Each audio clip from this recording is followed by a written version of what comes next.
नमः श्रीवर्धमानाय निर्धूतकलिलात्मने सालोकानां त्रिलोकानां यद्विद्या दर्पणायते यद्विद्या दर्पणायते। पंच परमेश्वरी भगवान की जय। परम पूज्य श्री आदि सागर महाराज की जय। परम पूज्य श्री मावी कीर्ति महाराज की जय। परम पूज्य श्री विमल सागर महाराज की जय। परम पूज्य श्री धनवंती सागर महाराज की जय। परम पूज्य श्री गुरु सुंदर सागर महाराज की जय। अहिंसा में विश्व धर्म की जय। जिनवाणी माता की जय। जय बोला हरिका माँ सुंदरमती माता जी की जय। हरिका सब की जय। किसी ने कहा है हजार ख्वाहिशें ऐसी कि हर ख्वाहिश पे दम निकले। बहुत निकले मेरे अरमान लेकिन फिर भी कम निकले। सुना है आपने? हजार ख्वाहिशें, अपने मन में कितनी इच्छाएं हैं। एक दिन में आप ऐसा करो, सुबह से लेकर के शाम तक अपनी एक एक इच्छा को काउंट करके लिख के लाओ। ठीक है, कितनी होगी, और उसको ऐसा करना सुबह से लेकर शाम तक हर इच्छा को लिखते जाना। और उसमें से भी आप बहुत सारी भूल जाओगे, पूरी तो लिख भी नहीं पाओगे, तो भी आप जितनी आप लिख पाओ उतनी दिन भर की एक दिन इच्छा लिख के लाना। शाम तक कितनी पेज भरेंगे, कितनी अपनी इच्छाएं होंगी समझ में आ जाएंगी। तो आप ये सोचिए एक दिन में ही हमारी 100 प्रकार की इच्छाएं होती। अब उनमें से हम पूरी कितनी कर पाते हैं, कितनी कर पाते हैं? विषय भोगों की भी इच्छाएं हैं और कितनी प्रकार की इच्छाएं होती। अभी अपन सांसारिक इच्छाओं की बात कर रहे हैं, तो सांसारिक इच्छाएं भी हमारी कितनी होती। महिलाओं को क्या इच्छा होती, आज क्या बनाऊं, आज मैं मीठा बना लूं, नहीं कल बनाया था वो नहीं बनाना, अब आज दूसरा कुछ बनाएंगे ना। आज कौन सी सब्जी बनाऊं, आज मैं ये सब्जी बनाऊं, फिर सोचती नहीं ये नहीं बनाना। अपने मन में एक बार इच्छा होती है, फिर कहते हैं कि नहीं ये नहीं करना, तो क्या करते हैं, ऐसी अपनी कितनी इच्छाएं होती हैं, कोई उसका रिजल्ट नहीं। और इधर भी अपन कितनी इच्छाएं करते हैं, जुगाड़ में लगता है कि कहीं नहीं अब मुझे कुछ चेंज करना चाहिए। क्या लगता है, कुछ बदलना चाहिए, यहाँ पर कुछ अपने लिए ऐसा करना चाहिए जिससे बिक्री ज्यादा हो। उसमें भी 100 ऑप्शन हम सोचते हैं, ऐसा करूं कि ये करूं कि वो करूं, तरह तरह की इच्छाएं चल रही। किस प्रकार से बिजनेस भी बढ़े और ग्राहक भी बढ़े और मेरी प्रतिष्ठा भी बढ़ेगा। इस तरह से इन 3 चीजों की पूर्ति के लिए हम भी नित्य नए उपाय सोचते रहते, कर कुछ नहीं पाते। उनमें से किसी एक उपाय को कर पाएंगे, लेकिन 100 तरह की इच्छाएं हो रही कि हो रही, ये कर लूं कि ये कर लूं कि ये कर, तरह तरह की इच्छाएं मन में रहती हैं। अब थाली पर बैठ गए, अब थाली में क्या क्या आया, जो कुछ भी आया, आपका जो रेगुलर भोजन है वो भी आया, एक मीठा आया, एक नमकीन आया। उसमें इच्छा, मैं मीठा खा लूं, नहीं मीठा नहीं खाना, अभी तो पहले रोटी खा लेते हैं, रोटी खाने बैठे, रोटी खाई रहे, नहीं अब मैं नमकीन खा लूं। फिर मन कितना चंचल है, एक भी चीज पूरी नहीं करता। इसकी विशेषता क्या है भाई, एक भी चीज पूरी नहीं हो पाएगी। आप रोटी का एक ग्लास मुंह में दे रहे, अरे मीठा खाते तो अच्छा होता। मन ऐसा ही है, आप जब रोटी खा, आपने पहले मीठा खाने की इच्छा की तो मन ने नहीं पहले रोटी खा लो, रोटी का ग्लास लिया, पहले मीठा खाते तो अच्छा होता। क्या मन ऐसा चंचल है, पहले वो निषेध कर देगा, बाद में फिर अपना ऑप्शन बदल देगा, बाद में फिर ऐसा होता है जैसे कहीं जाना हो शादी ब्याह में और साड़ी पहनना है, तो क्या होता है, ये वाली पहनूं कि ये वाली पहनूं, कौन सी पहनूं, तो मन कहता है ये वाली पहनूं। अब आपने पूरे ड्रेसअप तैयार हो गए, पूरे आईना में देख लिया, सारा मेकअप शेकअप कर लिया, अब पूरे मन अच्छी नहीं लग रही, और उधर से आवाज लगाई, कितनी देर कर दी, चलो देर हो गई, 7 बजे बुलाया था,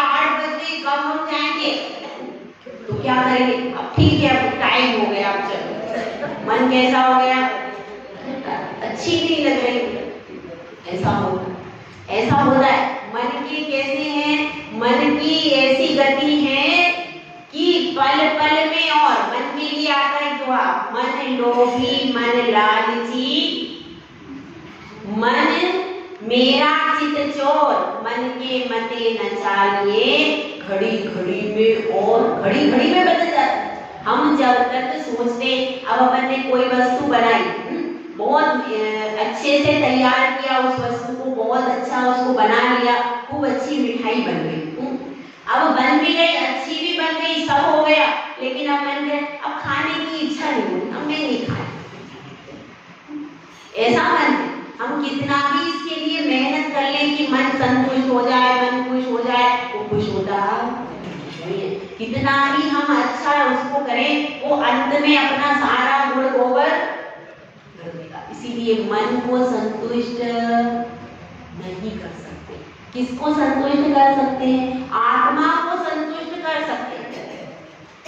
आत्मा में तो संतोष गुण है, लेकिन मन में संतोष गुण नहीं है, वो हमेशा असंतुष्ट रहेगा।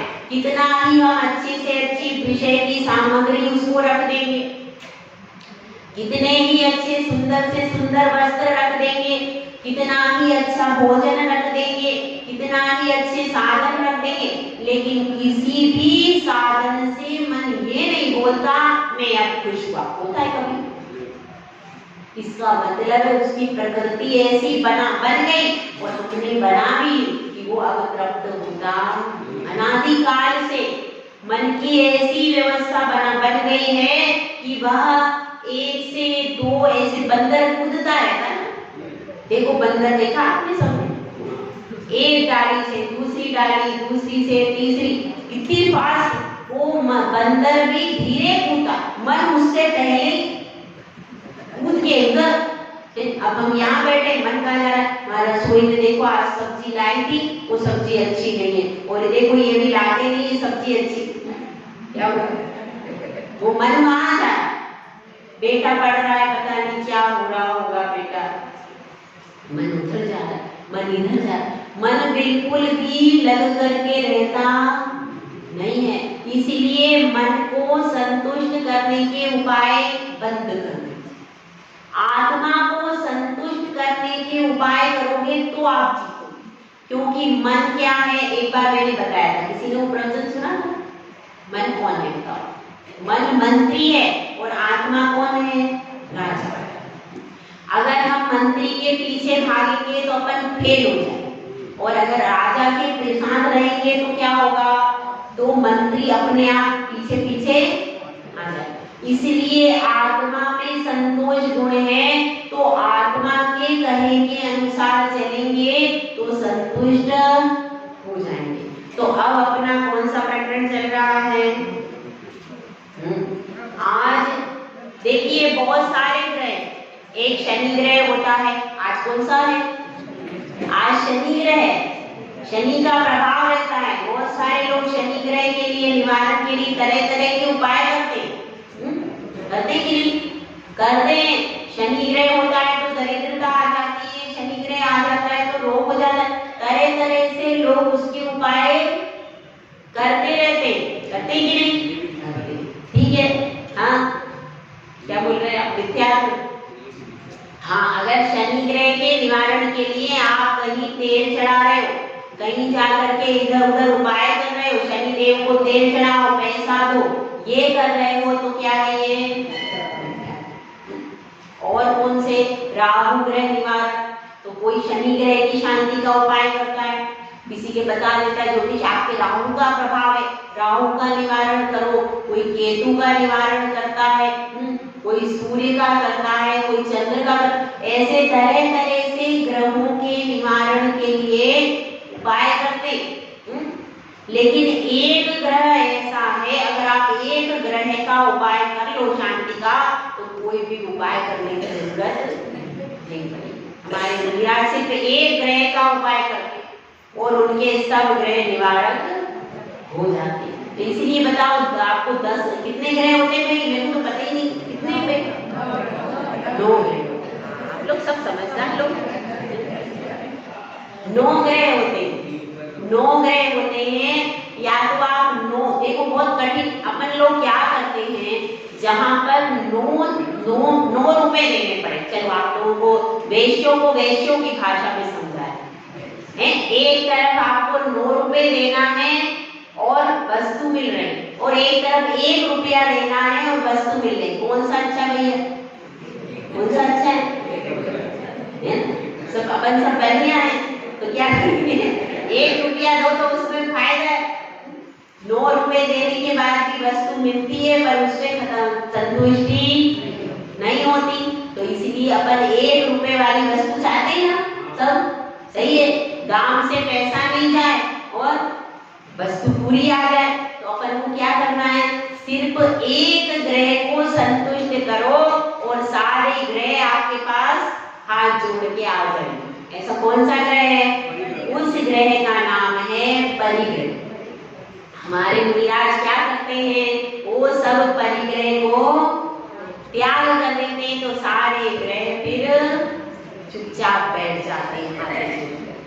ठीक है, तो अब अपने को सबको भी यही काम करना है कि नहीं, सबको यहाँ पे मुनि और रानी का दीक्षा लेना भैया, है ना? तो इसलिए अपन सबको उस परिग्रह को नष्ट करने का प्रयास। देखो मैं कहती रहती हूँ, अगर मेरे निमित्त से एक भी व्यक्ति के परिणाम बन गए तो मेरे पास तो पुण्य बढ़ जाएगा ना। इसलिए अपन अच्छी बात खोटी क्यों बोलेगा। पापी जीव भी कई बार परिणाम बदल जाते हैं और पाप छोड़ करके दीक्षा लेते, ऐसे कितने सारे प्रसंग है। तो अपन को क्या बोलना है, सब लोग मुनियारिका बन करके अपनी आत्मा का उत्थान करो। अब देखो इसमें पहला सूत्र है, पहला श्लोक देखते हैं अपन, श्लोक नंबर 61। इसमें क्या बताया है, अवशिष्य कह रहा है कि आपने क्या बताया था पहले, हाँ पहले आपने 4 अनुव्रत का स्वरूप बता दिया, समझ में आ गया, सबको समझ में आ गया। किसी को कुछ समझना हो तो पूछ सकते हैं, पेपर होगा इसका। तो 4 परिग्रह 4 अनुव्रतों का कथन आ गया। अब 5वां अनुव्रत कौन सा है और उसकी क्या विशेषता है, उसके अतिचार क्या है, इसको बताएं। धन धान्यादि ग्रंथम परिमाय ततोदिकेषु निष्प्रहता परिमित परिग्रह स्यादिच्छा परिमाणनामपि धन धान्यादि ग्रंथम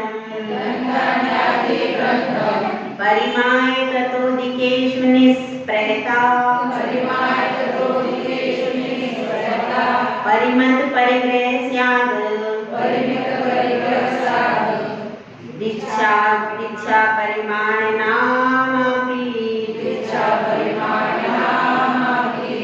अब इसको क्या कह रहे हैं, इस चीज को समझें। धन धान्यादि ग्रंथम, धन और धान्य आदि परिग्रह। अब इसमें अपने तत्वा सूत्र में 10 प्रकार का परिग्रह बतलाया। कौन कौन सा भाई? क्षेत्र, वास्तु, हिरण्य, सुवर्ण, धन, धान्य, राशि, दास, और मार्ग। ठीक है, तो ये 10 प्रकार का परिग्रह बताया। धन धान्यादि मतलब उस धन धान्यादि में 10 प्रकार के परिग्रह का ग्रहण कर लेना। ग्रंथम का अर्थ क्या है? परिग्रह। दिखाए ना यहाँ पर, ग्रंथ का अर्थ क्या है? परिग्रह। परिमाय यानी परिमाण करना। जो भी आपके पास परिग्रह 10 प्रकार का है उसका क्या करना, उसकी सीमा बना लेना कि मैं इतना परिग्रह रखूंगा। यह क्या हो गया? यह है परिग्रह परिमाण। ततोदिकेषु निष्प्रहता, और उससे क्या, उससे अधिक में निष्प्रहता। जैसे किसी ने 10,000 रुपए रखे, 10,000 का परिमाण किया, तो 11,000 के बाद के जितने भी हैं उससे निष्प्रह ही रहना चाहिए। फिर इच्छा नहीं होना चाहिए कि नहीं मुझे मिल जाता, अरे मैंने परिग्रह परिमाण कर लिया, यदि नहीं करता तो कम से कम और 11,000 ले लेता। अगर ऐसी भावना है तो कुछ भी फल, जो भी नियम लिया है, जो भी व्रत लिया है, उसमें आदर का भाव होना चाहिए। मजबूरी में किया गया नियम व्रत का कुछ भी फल, आप पूजा कर रहे, अरे ठीक है अब सब लोग आ जाते हैं बैठ जाते हैं, क्या है घर में कोई काम है नहीं, बहू भी है वो कर लेती है, और वहाँ बैठो तो बहू को सिखाते हैं ऐसा करो, वो सुनती नहीं है, इसलिए मैं मंदिर में आ जाती हूँ, अब पूजा कर लेती हूँ। क्या ऐसा यदि हम इसलिए मंदिर में आ रहे हैं, अपना भगवान के प्रति अहोभाव नहीं है, सिर्फ घर में कुछ काम काज नहीं है और बहू को टोकते, अम्मा जी तो मंदिर चली जाओ, अब तुम अपने काम सब कर लूंगी, आप तो मंदिर चली जाओ आराम से। बेटा भी कहता क्यों बहू को दिन भर टोट करती रहती हूँ, चली जाओ मंदिर, माता जी के पास बैठो, चलो चलो आ जाती है, इसलिए आ जाते हैं। क्या करें, टाइम पास नहीं होता, क्या करें, सुबह से हमारा तो टाइम पास नहीं होता, इसलिए हम आके मंदिर में पूजा करते हैं, मंदिर में बैठते हैं। तो ऐसे टाइम पास वाले और ऐसे मजबूरी वाले, उनको धर्म करते हुए सब कुछ करें, 3-3 घंटे मंदिर में बैठे, लेकिन फल शून्य। क्यों? भावी नहीं। सम्मेद शिखर में डोली वाले भी जाते थे, लेकिन उनको वंदना का फल नहीं मिलता। हर टोक पे जाते, बोझा उठा के जाते, मेहनत करके जाते, तो भी फल क्यों? इसलिए नहीं है कि उनकी भगवान के प्रति अहोभाव नहीं है कि हमारे प्रभु में ऐसा अहोभाव। और हम लोग तो कहते हैं अरे अब यहाँ से तीर्थंकर मोक्ष में गए, ये स्थान पवित्र है, यह रस पवित्र है, हम यहाँ पर उन सिद्धों की वंदना को आए, हम तो ये भावना से जाते। अब डोली वाला भी उतना ही चढ़ रहा है, बोझा लेके चढ़ रहा है, हमसे दुगनी मेहनत कर रहा है, लेकिन फिर भी वंदना का फल डोली वाले को। इसलिए समझना कि भगवान के प्रति अहोभाव रखो, हे प्रभु आज मेरा जीवन धन्य हुआ, जो आपकी पूजन करने मिला, जो आपका अभिषेक करने, जब तक भगवान के प्रति, जिनवाणी के प्रति अहोभाव नहीं होगा, आप यदि मंदिर में बैठे भी हो तो भी उसका कुछ फल। तो भगवान के प्रति, अपने गुरुओं के प्रति अहोभाव होना जरूरी है। तो यहाँ पर क्या कह रहे हैं? परिमत परिग्रह, वह जो परिग्रह है उसका परिमाण करना। क्या है? स्याद इच्छा परिमाण ना करना। उसको क्या कहते हैं? उसको कहते हैं कथनचित या एक देश। स्याद मतलब क्या? कथनचित या एक देश। एक देश क्या होता है? इच्छा परिमाण ना, इच्छा का परिमाण करना। मैंने बोला ना, इच्छाएं हमारी कितनी है? अनंत।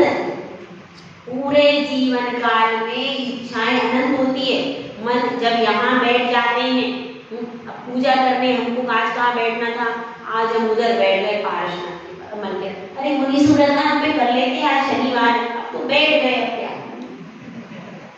मन तरह तरह से विकल्प करता ही रहता।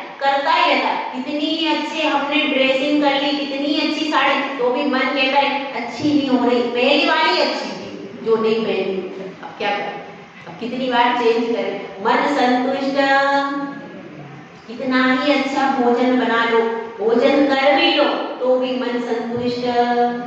मन का स्वभाव असंतुष्ट होना है, इसको समझ लो। इसलिए इच्छाओं को पूरा करने के पीछे मत भागो। 1 घंटे आप दुकान बंद करके आते हो, प्रवचन सुनते हो, ठीक है ना, तो क्या लगता है अरे दुकान पे बैठता तो इतना पैसा और आ जाता, ऐसा मन में जरूर आती है ये बात।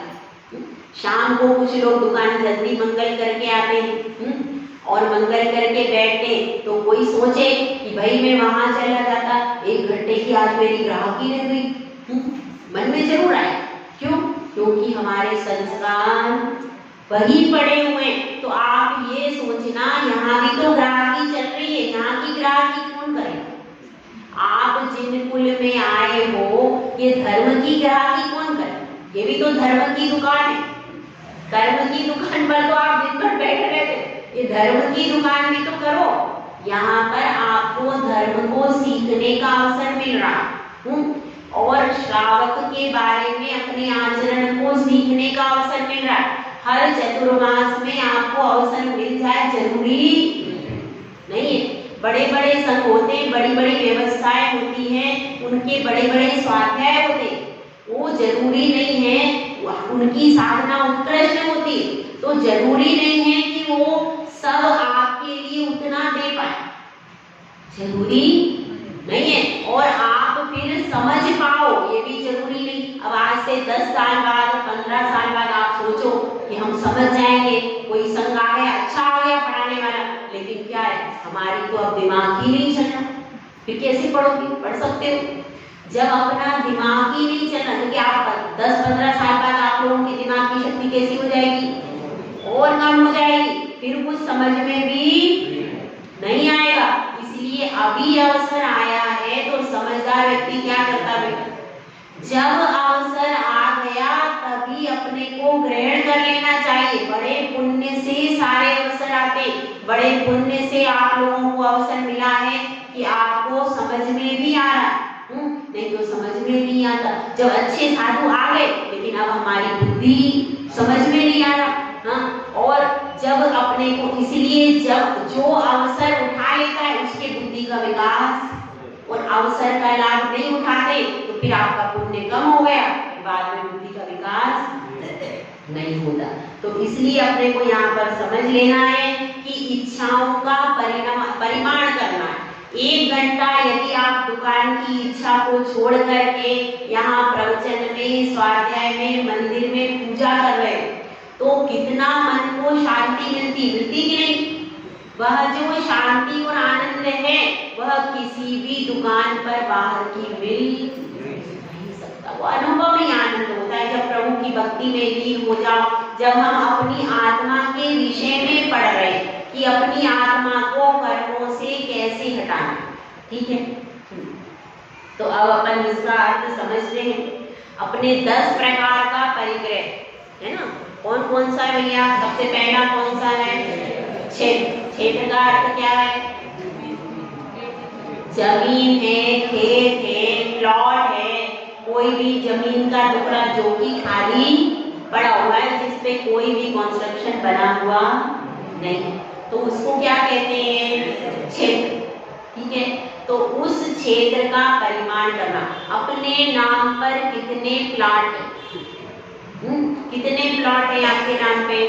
2 है, 3 है, 4 है, 5 है। यहाँ उनकी भी चर्चा नहीं चल रही, इसको समझ लेना।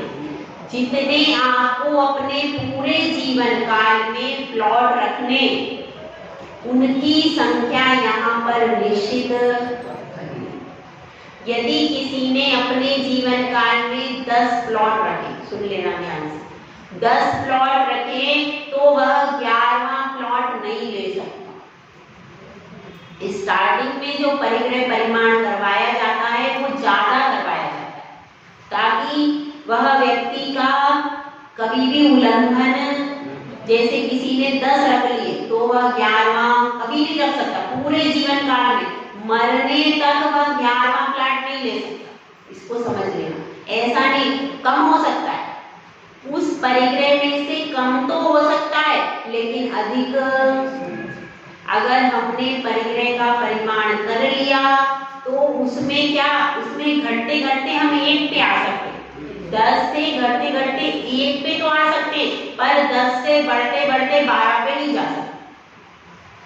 एक पूरी सीमा हो गई, एक दीवार खींच गई अपने घर की, जो अपनी बाहर की बाउंड्री वाले। अब आप अपने घर में कितना ही घूम लो, अपना घर हो सकता है, हमारा घर एक मतलब कितना ही लंबा घर है आपका, तो आप पूरे घर में घूम सकते हो कि नहीं? आराम से घूम लोगे। लेकिन वो वहां जहाँ बाउंड्री वाल खींची है उसके बाहर आप अच्छे से घूम सकते हो? तब आप अच्छे से घूम, वो आपकी नहीं है। बाहर की जगह आपकी, वहां पर कुछ भी आप अपना क्रियाकलाप, बस इसी तरह से जैसे हम ये समझते हैं कि ये हमारे घर का दरवाजा है, ये हमारा घर है, इसमें हम अपनी इच्छा से रह सकते हैं, अपनी इच्छा से भोजन कर सकते हैं, अपनी इच्छा से हर कार्य कर सकते हैं। कहाँ? अपने घर। इसी तरह से जब हम परिग्रह परिमाण करते हैं तो हर चीज की वही सीमा बन जाती है, उस सीमा के बाहर सब प्रकार का त्याग हो जाता है। जो भी आपको व्यवहार करना है वो कितना करना है, उसी सीमा के भीतर करना है। ठीक है, तो क्षेत्र मतलब किसी ने 10 प्लॉट रखे, अब वह 11वां प्लॉट नहीं ले सकता, और यदि उसको 11वां प्लॉट लेना है, परिस्थिति ऐसी तो उसको क्या करना पड़ेगा, अपने परिवार के किसी भी सदस्य के नाम से ले सकता, लेकिन अपने नाम से नहीं ले सकता।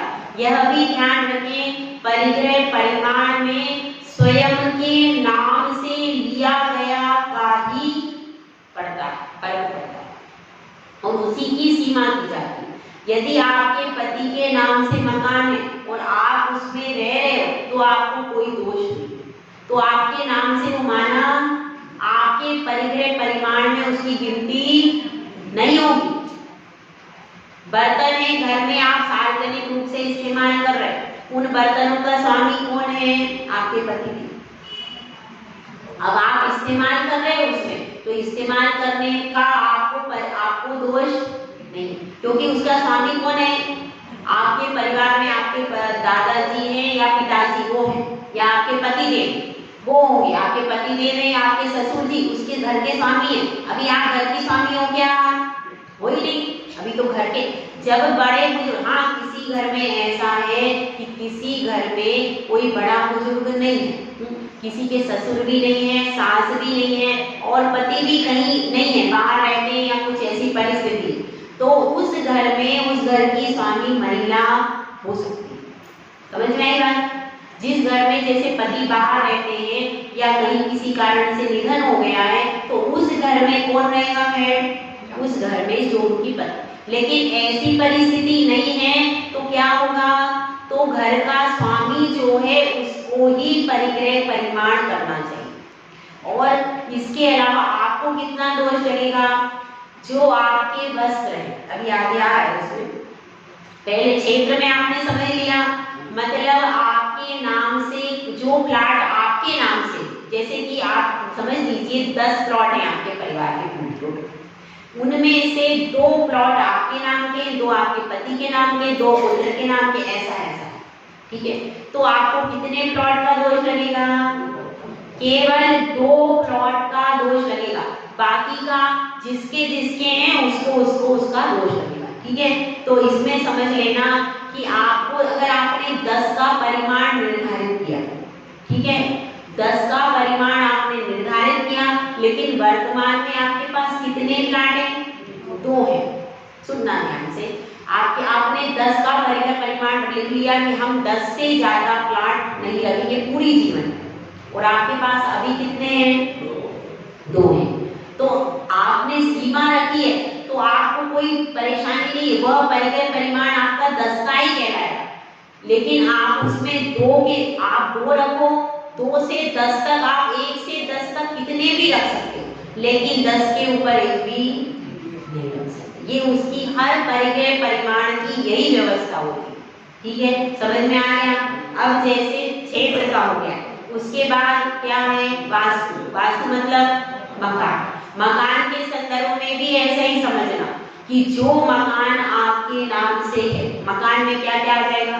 मकान, दुकान, फैक्ट्री, अस्पताल, स्कूल, और क्या क्या होता है, जितने भी कॉन्स्ट्रक्शंस हैं, जितने भी कॉन्स्ट्रक्शंस बने हुए हैं आपके नाम से, उन सब से आपके नाम से जो मतलब जो रजिस्ट्री आपके नाम से, ये भी समझिए, जिसकी रजिस्ट्री आपके नाम से है, उसमें से आपको उतने का दोष लगेगा जितने आपने परिमाण किए, उसके बाहर का सब आपका पूरा त्याग हो जाए।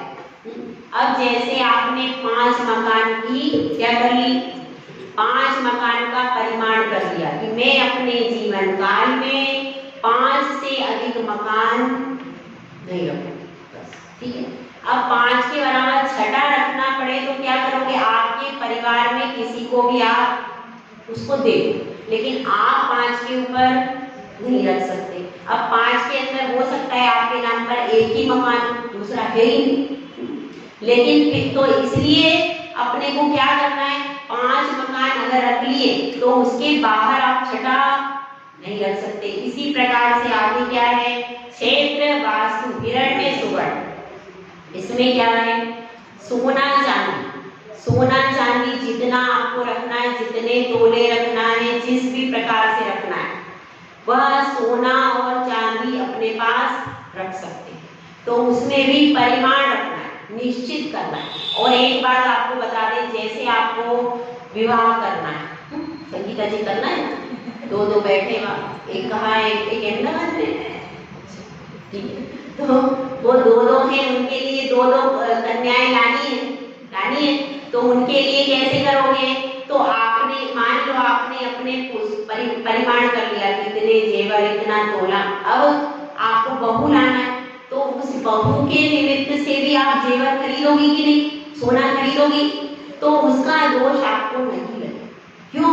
क्योंकि आप किसके लिए लाए, उसके लिए लाए, लेकिन उसके लिए लेकर के आई, लेकिन आप खुद उसको पहनने लगी तो दोष।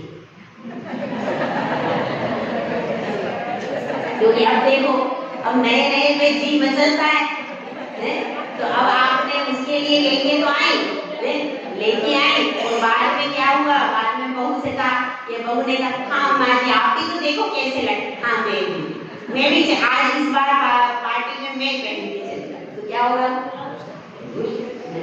आप अपने अगर आपने परिमाण पहले कर दिया है तो फिर आपको किसी भी दूसरे के जेवर नहीं पहनने, अपने ही पहने।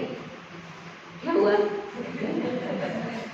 तुम्हें दूसरे के समझ में आएगी बात, तो क्या हो गया, क्षेत्र वास्तु हिरण्य सुवर्ण धन और धान्य। धन में क्या, कितना बैंक बैलेंस हमारे पास है, और है से भी मतलब कितना हम रखना चाहते हैं, ये हमको निश्चित करना पड़ेगा। यदि हमने 10,000 रखा है तो 11,000 नहीं रह सकता, हमारे बैंक में हमारे नाम से 10,000 से अधिक पैसा नहीं रख सकते। यदि आप इससे ज्यादा पैसा रखेंगे तो क्या होगा, आपका अतिचार लगना प्रारंभ, इसको क्या कहते हैं, परिग्रह। रुपए पैसे का भी किया जाता है, जितनी आपने रख ली है उससे बाहर का आपका सब त्याग हो गया। उसके बाद क्या है, क्षेत्र वास्तु हिरण्य सुवर्ण धन धान्य का कैसा चलेगा भाई, क्या व्यवस्था रहती है, आप लोग पिसाया लाते हो कि घर में पिसाते हो, घर में ही पिसाया भी लाते हो, समझदार नहीं पड़ता, उनकी सब भिक्षा लेते, पिसाया नहीं लाना, वो सब अशुद्ध होता है, उसमें बिल्कुल भी वह सेवन करने योग्य वस्तु। टीवी में दिखाते हैं वो शरबती गेहूं, उसके बाले निकल रहे हैं, लेकिन वास्तविक नहीं है, ऐसी वस्तुओं को अपने को उपयोग भी नहीं करना। तो अब अपनी बात चल रही है परिग्रह परिमाण की, तो अपने क्या बता दें, क्षेत्र वास्तु हिरण्य सुवर्ण धन और धान्य की बात चल रही। जितने भी अनाज है, मसाले हैं, वह कौन लेकर के आता है, घर का स्वामी, तो उसका दोष घर के स्वामी को ही लगता है। क्या करेंगे, आपके नाम से हाँ क्या करेंगे, नहीं ऐसा नहीं। अब ये लोग तो देखो स्त्री तो पराधीन रहती है, पराधीन है, वो वहां जाती है, उसको दोनों तरफ से आनंद है, क्या है, वहां जाती है तो सारा दोष पिता को लगता है, वो पिता उसको लाके देता है सारी सामग्री, वो तो कमाती नहीं कन्याएं, जब विवाह नहीं होता तो कन्याएं कहाँ कमाती, विवाह नहीं होता उसके पहले सब जिम्मेदारी किसकी, और कोई कन्या यदि स्कूल में सर्विस भी करे तो भी जिम्मेदारी पिता की रहेगी, भले ही वो अपना कमा भी रही तो भी जिम्मेदारी। रहेगी, वो तो इनकी जिम्मेदारी सब आपकी रही। आप 7 फेरे दे के लाए हो तो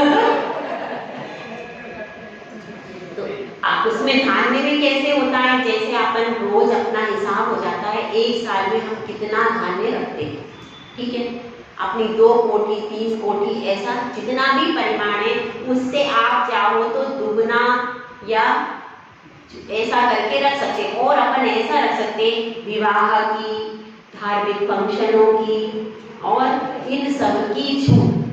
और आप मंदिर में जैसे आपने विधान करवाया, मंदिर में भी आप चावल दोगे कि नहीं? चावल दोगे और उसमें बादाम बाकी सामग्री मंदिर में भी दोगे, तो मंदिर की सामग्री का परिमाण नहीं होता, वो तो आप समय वो, क्योंकि उसकी व्यवस्था क्या है, वह तो आप तुरंत लाते हो, शोधन करते हो, मंदिर में देते, घर में नहीं रखते हो, तो मंदिर की सामग्री का नियम नहीं होगा, केवल आपकी जो भोगों की सामग्री उसका ही नियम होता है। यदि आपने विधान में 15 बोरी चावल लाके दिए बधाई में, तो उसका दोष लगेगा क्या? कोई ये पूछ सकता है, लेकिन उसका दोष आपको नहीं लगेगा। क्यों? क्योंकि आपने कैसे लाए, ये मंदिर में भगवान की पूजा के लिए, विधान के लिए चावल लाए कि नहीं? उसका निमित्त क्या है?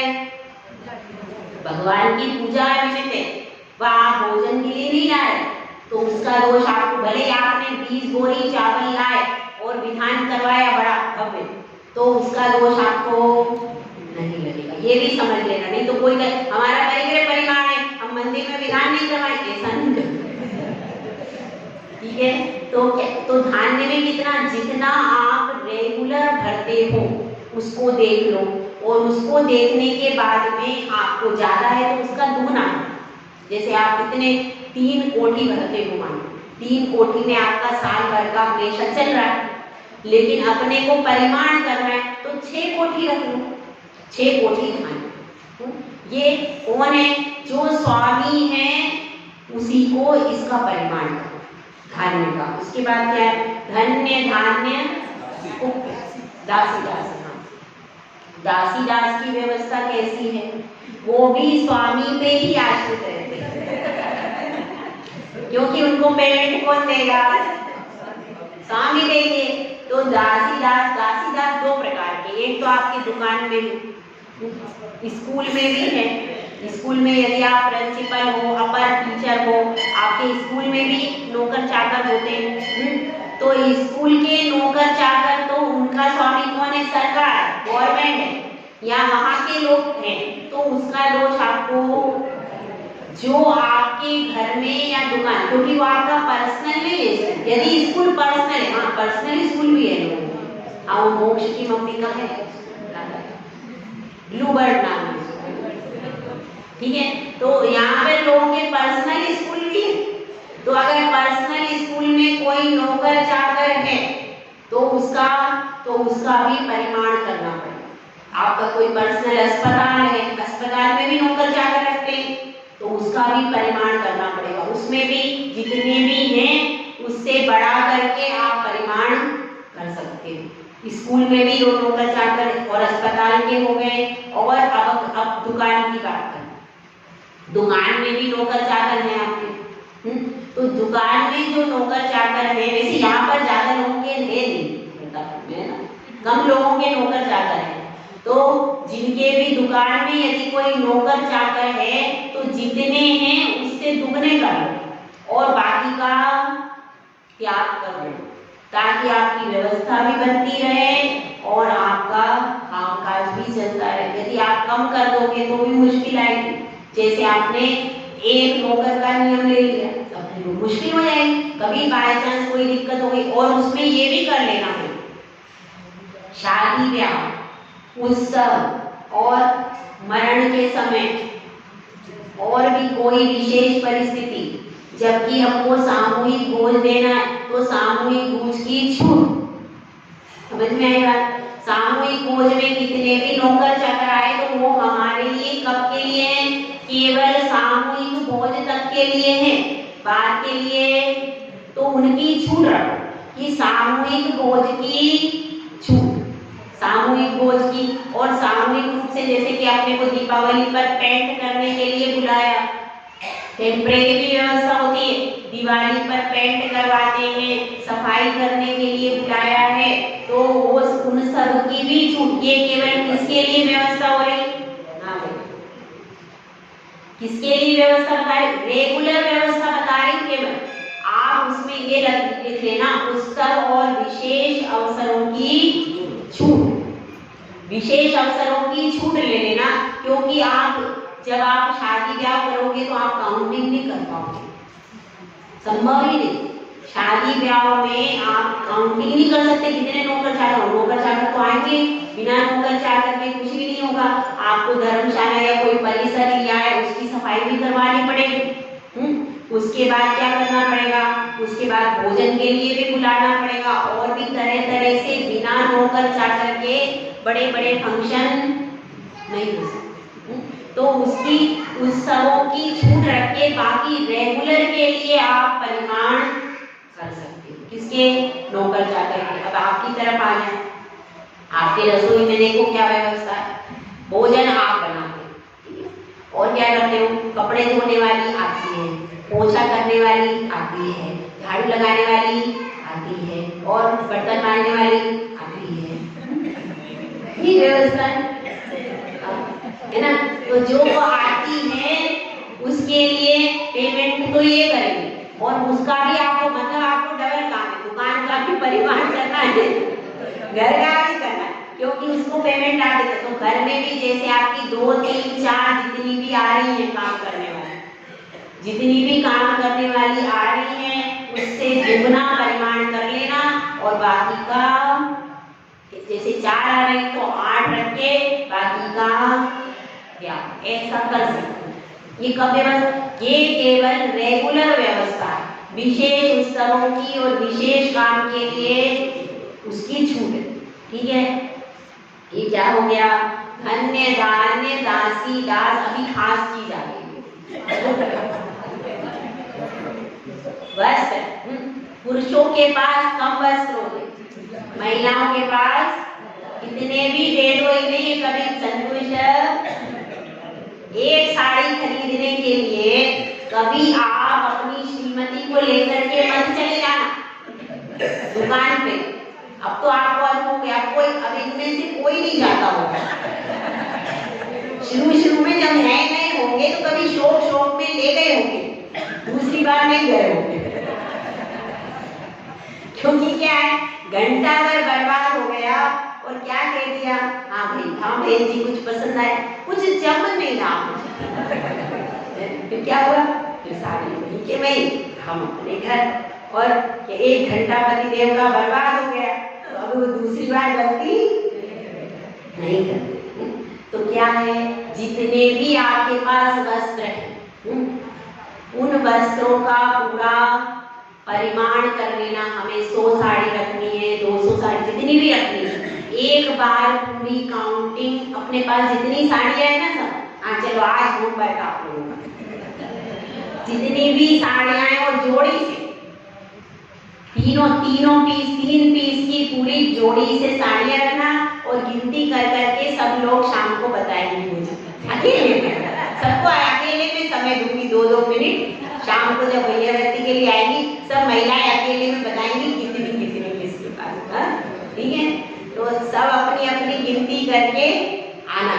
तो उसमें क्या होता है, जैसे जिसके पास जितनी साड़ियां हैं, अब उतनी साड़ी का परिमाण करिए। अब आपने जैसे 100 साड़ी का परिमाण किया, एग्जाम्पल में, जीवन भर के लिए हम 100 साड़ी से ज्यादा नहीं रखेंगे। ठीक है, अब आपने परिमाण कर लिया 100 साड़ी का, लेकिन अब क्या हुआ? अब आपकी बेटी की शादी है, तो आप साड़ियां खरीद के लाए। अब आप बेटी की शादी के लिए वो साड़ियां किसके लिए लाए? बेटी की शादी के लिए लाए, बेटी के लिए साड़ी खरीद के लाए, तो उसमें दोष। आपने लेन देन के लिए भी साड़ियां लाते हैं, परिवार में लेन देन के लिए साड़ियां लाए, वो उसमें आपका दोष नहीं। जब तक आप, और अगर वो लेन देन की साड़ी या बेटी की साड़ी आपने पहनने में ले ली, तो आपको आपने 100 साड़ी का परिमाण किया है, यदि आपको नई साड़ी उसमें से रखनी है तो 2 साड़ी अलग कर दो, उसके बाद उसमें से आप साड़ी ले सकते हो। लेकिन जिस निमित्त से साड़ी लाए हो, जब तक उन साड़ियों को अपने उपयोग में नहीं लोगे तब तक दोष नहीं लगेगा। इसीलिए आप वस्त्र खरीद सकते हो, लेकिन उसमें निमित्त आपका है नहीं, इसलिए दोष नहीं लगेगा। क्या हो गया? धन धान्य दासी दास गुप्य और भांड, बर्तन भी जो है वो स्वामी के आश्रित है। ठीक है, बर्तनों में आप सब खा रहे हो, सब कर रहे हो, लेकिन वह बर्तन का स्वामी कौन है? जो उस घर का गृह स्वामी है, वही उन बर्तनों का स्वामी। तो जैसे बर्तनों में कैसे कर लेते हैं कि वो आप कर सकते हो, आप उपयोग आप कर रहे हो उनका, लेकिन स्वामी ने तो उसमें भी अपने को ऐसा करना कि अपने पास कितने ही बर्तन व्यर्थ पड़े हुए जिनका हम कभी उपयोग ही नहीं करते, बड़े सालों से वो बाप दादा की परंपरा की दादी उपयोग करती थी, उन सब बर्तनों को निकाल दो क्योंकि उनका उपयोग नहीं होता, व्यर्थ में उनको रखने से हिंसा होती है। तो ऐसे बर्तन जो पुराने रखे हुए हैं, जिनका हमने कभी कभी 5-5, 10-10 साल से उपयोग नहीं किया, तो उन बर्तनों को निकाल देना चाहिए, उनको बेच करके कुछ भी दूसरी जो उपयोगी वस्तु है वह ले लेना चाहिए। ऐसे पुराने बर्तन नहीं रखना, और बर्तनों में भी जितने आपके उपयोग में आ रहे उतने ही बर्तन रखना, जो आपके उपयोग के अनुपयोगी हैं उन बर्तनों को हटा देना। ठीक है, तो उसमें भी आवश्यकता अनुसार बर्तनों का उपयोग करेंगे, ऐसा नियम ले सकते हैं कि नहीं? ले सकते हैं। ठीक है, अब इसके बाद क्या आया? बर्तन भी हो गए। तो अब आपको इसमें यही थोड़ा सा टाइम लग गया, लेकिन ये विशेष चीज है, यही सब काम, क्योंकि यहाँ तो प्रैक्टिकल करना है। अब आपके पास जो पेपर आएगा उसमें क्वेश्चन सारे प्रैक्टिकल आएंगे। जैसे वो बिल्ली वाला आया था, वो एक एग्जाम्पल देके आपको समझाया था कि आगे पेपर में सारे प्रैक्टिकल क्वेश्चन आएंगे। वो तो एक्स्ट्रा आउट ऑफ कोर्स दे दिया था मैंने बिल्ली वाला, लेकिन अब कोर्स वाइज जितने भी प्रश्न आएंगे वो आपको प्रैक्टिकल करके दिखाने पड़ेंगे। ठीक है, तो इसलिए ये सारा अपना प्रैक्टिकल चल रहा है, क्योंकि ये सब सरल चीजें, या आप कर सकते हो कि नहीं बताओ? मैंने 5 अमृत का स्वरूप समझाया, आप लोग सब कर सकते हो कि नहीं? पालन कर ही रहे हो, सिर्फ नाम नहीं है, सिर्फ लिया हुआ नहीं, लेकिन पालन तो सब आप कर ही रहे हो। इसमें कोई नई चीज है क्या?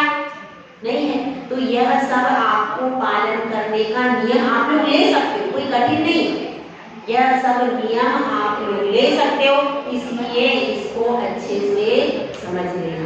ठीक है, तो अब अपनी बात इतनी चल रही है कि परिग्रह जो है, क्या हमारे लिए परिग्रह को क्या मानते हैं? 5वां पाप। लेकिन लोक में क्या प्रसिद्ध है? लोक में यह प्रसिद्ध है कि जिसके पास जितना परिग्रह वो उतना अच्छा, उसकी उतनी प्रतिष्ठा, उसकी उतनी ख्याति, उसका उतना मान सम्मान है कि नहीं? लोक में यही प्रसिद्धि है। लेकिन धर्म क्षेत्र में क्या प्रसिद्धि है? धर्म क्षेत्र में ये प्रसिद्धि है कि जिसके पास कोई परिग्रह नहीं वही सबसे श्रेष्ठ, सबसे श्रेष्ठ। हमारा जैन धर्म उल्टा चलता है, संसार में संसार का गणित अलग चलता है और हमारा जैन धर्म अलग चलता है। यहाँ पर एक को मान्यता, एक के आगे एक को ही मान्यता है यहाँ पर, और संसार में किसको मान्यता है? 0।